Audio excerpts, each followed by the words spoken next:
dito tayo ngayon sa ating talungan, mga katalong. Ay kasi itong whitefly hindi namamatay sa pag-spray. Kasi sa sobrang kapal ng mga dahon, hindi makalusot yung ating ini-spray na lason. Kaya ito guys ay ating babawasan ang mga dahon para itong mga whitefly na ito ay mamatay. Ang ini-spray po namin kasi dito ay katapat.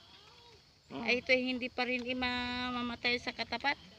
Kaya pinalitan po namin ng Scorpio laang. Ayun, patay. Pero kasi sa sobrang kapal, hindi makalusot yung ating pang-spray mga katalong. Kaya ito pinupruning muna namin saka sprayhin. Guys, yun lamang po ang payo ko sa inyo. Pag yung talungan ay may whitefly, ay ang i-spray po ninyo ay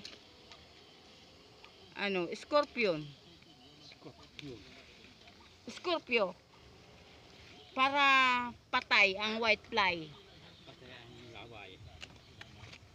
Kaya yun lang guys aking masasabi sa inyo. Mga katalong, bye bye.